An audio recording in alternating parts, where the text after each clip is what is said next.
2012, Cumbria, England. Ang mag-asawang Shelly at Rob Wall ay pinayuhan ng doktor na ipalaglag ang bata sa sinapupunan ni Shelly. Ito ay matapos makita na walang utak ang sanggol. Ngunit bilang magulang ay hindi sila nawalan ng pag-asa.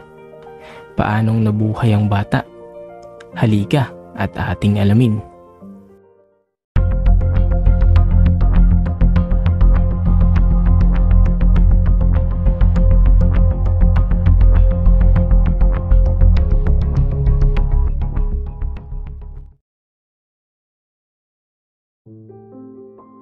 Sa kabila ng babala ng doktor na walang tsansa na makasurvive ang bata sa sinapupunan ni Shelly, ay itinuloy niya pa rin ang pagbubuntis. Ang sanggol na si Noah ay kinakitaan ng kondisyong tinatawag na spina bifida noong siya ay nasa loob pa ng tiyan ni Shelly. Ang spina bifida ay isang kondisyon kung saan hindi na-develop ng maayos ang spinal cord.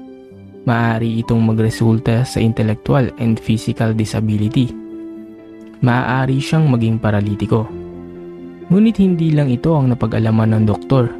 Si Noah ay mayroon ding hydrocephalus, isang kondisyon kung saan mayroong tubig sa utak ng isang tao. Dahil dito ay 98% ng utak ni Noah ang na-damage. 2% lang ang natira.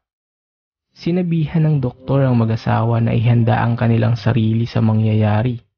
Pinayuhan pa ito na huwag na lang ituloy ang pagbubuntis dahil walang tsansa na makasurvive ang bata. Ngunit buo ang loob ng mag-asawa na hindi isuko si Noah. Hanggang sa ipinanganak na nga si Noah noong November 11 o'clock taong 2012.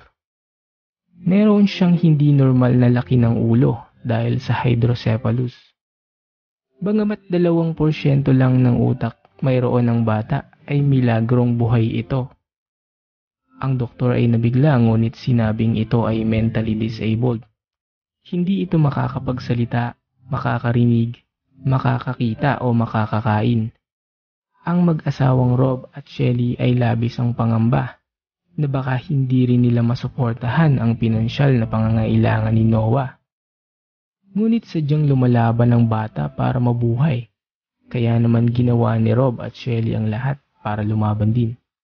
Laking gulat ng mga doktor na makita na may progreso sa kondisyon ni Noah. Nakita nila na unti-unting nagde-develop ang utak nito. Kaya naman nag-focus ang mag-asawang Wall sa pag-develop ng utak ni Noah. Inilipad nila ito papuntang Australia upang dalhin sa isang brain training center. Doon ay mas napag-aralan si Noah. Paliwanag ng mga doktor ay maaaring naipit lang ang utak ni Noah sa isang maliit na espasyo sa kanyang ulo. At habang lumalaki ito ay bumabalik ang utak nito sa dapat nitong kalagyan. Sa isang interview ay sinabi ng kanyang ama na dahil medyo matanda na rin sila ay kaya hindi nila sinunod ang payo ng doktor na i-terminate ang pagbubuntis ni Shelly. At laking pasasalamat nila dahil ngayon ay patuloy na pinapatunayan ni Noah na mali ang mga doktor. Ngayon ay 8 years old na si Noah at patuloy pa rin ang kanyang development. Umaasa siya na isang araw ay magagawa din niyang tumayo at maglakad ng mag-isa at matupad ang pangarap niyang makapag-surf. Dito nagtatapos ang ating video. Sana ay nakapagbigay ito ng inspirasyon sa mga taong tila sumusuko na sa buhay. Kaya ikaw, ka-wonder, kung mayroon kang kilalang tao na nawawala ng pag-asa, ay i-share mo sa kanya ang video na ito. At kung nais mo ng mga ganitong klase ng video, ay huwag mong kalimutang mag-subscribe. Maraming salamat po.